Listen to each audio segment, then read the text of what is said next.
जय श्री जगन्नाथ भक्त बंधु मानी आपण माने जानिछंती कि श्री जगन्नाथ महाप्रभुंकर नवकलेवर काहेकि पालन करा जाए। नवकलेवर केवल नुआ विग्रह निर्माण उत्सव नुहे, यह शताब्दी धरी एक पुराना पवित्र परंपरा। आज आम नवकलेवर 6टी मुख्य पर्याय विषय जानिबा। तेबे चलंतु आरंभ करिबा। प्रथम पर्याय पवित्र दारूर संधान। नवकलेवर प्रथम पर्याय होची पवित्र दारू बा निम गछर संधान।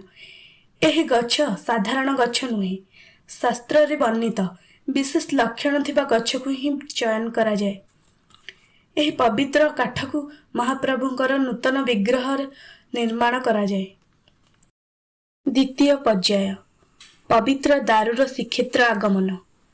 दारू चयन पर विधिबद्ध पूजा करा जाए। तापरे भक्त मानक हरिबोल और जय जगन्नाथ ध्वनि मध्य सही पवित्र दारू को श्रीक्षेत्र पुरी को आना जाए। यही दृश्य भक्त मानक मन को भक्ति रे भरी दिए। तृतीय पर्याय गुप्त धार्मिक आचार। नवकलेवर समय रे किछि पवित्र आचार अत्यंत गोपनीय भाव में संपन्न हुए। यही आचार गुड़िक शताब्दी धरी परंपरा अनुसार पालन करा जायछि। सेमानक विषय सार्वजनिक भाव विस्तृत विवरणी दिया जाए नाही। चतुर्थ पर्याय नूतन विग्रह निर्माण।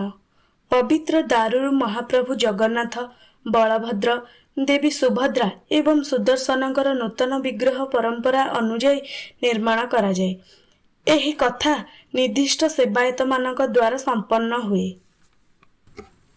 पंचम पर्याय पवित्र तत्वर स्थानांतर। नवकलेवर सबुठारु पवित्र पर्याय हेउची पुराना विग्रह पवित्र तत्व को नूतन विग्रह रे स्थानांतर करिबा। एही आचार संपूर्ण गोपनीय भाव में पालन करा जाए एवं एहार विस्तृत विवरणी प्रकाश करा जाए नाही। षष्ठ पर्याय नूतन विग्रह दर्शन। समस्त परंपरा संपन्न हेबा परे भक्त माने नूतन विग्रह रे महाप्रभुंकर दर्शन करती।